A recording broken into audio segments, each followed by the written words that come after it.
Praise the Lord. தேவனுடைய பரிசுத்த நாமத்திற்கு ஸ்தோத்திரம் உண்டாவதாக. தேவன் நன்மைகளின் தேவன். அவர் தம்முடைய கிருபையினாலே நம்மை நித்தமும் பாதுகாத்து கண்மணி போல நம்மை நடத்துகிறார், ஆசீர்வதிக்கிறார். கர்த்தர் நம்மை ஆசீர்வதிப்பாராக. இன்றைய நாளிலும் கர்த்தர் உதவி செய்வார் என்ற தலைப்பில் 2 சாமுவேல் புஸ்தகம் 22ஆம் அதிகாரத்தில் 20வது வசனத்திலே வாசிக்கிறேன். என்மேல் அவர் பிரியமாய் இருந்தபடியால் விசாலமான இடத்திலே என்னை கொண்டு வந்து என்னை தப்புவித்தார். பிரியமானவர்களே, தாவீது வெகுவாய் நெருக்கப்பட்டார்.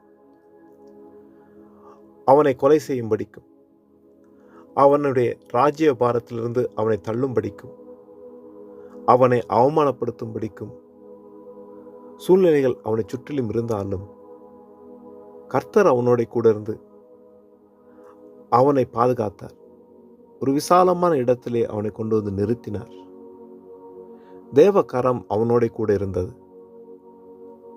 நம் வாழ்க்கையிலும் நாங்கள் போராடி கொண்டிருக்கிற எல்லா தீமைகள் மத்தியிலும் கர்த்தர் நமக்கு துணையாக இருக்கிறார். எந்த நெருக்கமான சூழ்நிலை ஆனாலும், எந்த துக்கமான காரியங்கள் நம்மை அங்கு நெருங்கி வந்தாலும் கர்த்தர் நம்மை கைவிட மாட்டார். நிச்சயமாகவே அன்று தாவீதை காத்த ஆண்டவர் இன்றும் நமக்கு உதவி செய்வார். அவர் நேற்றும் இன்றும் என்றும் மாறாதவர். அவர் நம்மை நிச்சயமாய் பாதுகாப்பார். எங்களுக்கென்று நியமித்து வைத்திருக்கிற அந்த உயர்ந்த ஸ்தானத்திலே நிச்சயமாகவே அவர் நம்மை கொண்டு போய் சேர்ப்பார். அங்கு சங்கீத புஸ்தகத்திலே 118ஆம் அதிகாரத்தில் 13ஆம் வசனத்திலே பார்க்கிறோம், நான் விழும்படி நீ என்னை தள்ளினாய், கர்த்தரோ எனக்கு உதவி செய்தார் என்று சங்கீதக்காரன் சொல்லுகிறார். விழும்படிக்கு என்னை தள்ளினாய், ஆனாலும் கர்த்தர் உயர்த்துகிற தேவர்.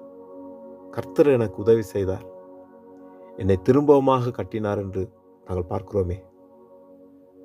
நெறிந்த நாணலை முறிக்காதவரும் மங்கி எரிகிற திரியை அணைக்காதவருமான நம்முடைய ஆண்டவர் நிச்சயமாகவே நம்மை பாதுகாப்பார்.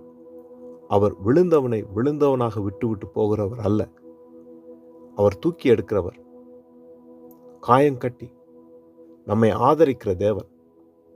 நம்மை திரும்பவுமாய் அங்கு பாதுகாத்து திரும்பவுமாய் நம்முடைய ஸ்தானத்திலே நட்டு ஆசீர்வதித்து பெருக செய்கிற தேவர். கர்த்தர் நிச்சயமாய் நம்மை பாதுகாப்பார்.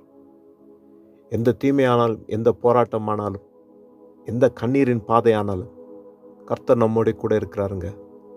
அவர் நிச்சயமாகவே நன்மைகளை செய்து மனமகிழ்ச்சியும் சந்தோஷமும் நாங்கள் பெற்றுக்கொள்ளும்படிக்கு தேவன் சூழ்நிலையை மாற்றுவார். அவருடைய சமூகத்தில் காத்திருப்போம், ஜெபம் செய்வோம். இரக்கமும் உள்ள நல்ல தகப்பனே, ஆண்டவரே, இந்த நல்ல நாளுக்காய் மக்கள் நன்றி செலுத்துகிறேன். தேவரீர், நீ நன்மைகளின் தேவன். நீர் எங்களுக்கென்று குறித்து வைத்திருக்கிற உயர்ந்த ஸ்தானத்தில் எங்களை நிறுத்தும்படிக்கு உங்களுடைய சமூகத்தில் எங்களை தாழ்த்துகிறோம்.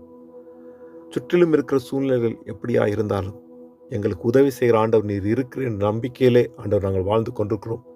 இந்த நம்பிக்கை ஒரு நாளும் வீண் போகாதபடிக்கு ஒவ்வொருவரையும் தலை நிமிர்ந்து வாழ செய்யும்படிக்கு எல்லாம் அல்ல இயேசு கிறிஸ்து நாமத்தை ஜெபிக்கிறேன் நல்ல தகப்பனே. ஆமேன், ஆமேன். கர்த்தர் தாமே நம் அனைவரையும் நிறைவாக ஆசீர்வதிப்பாராக. ஆமேன்.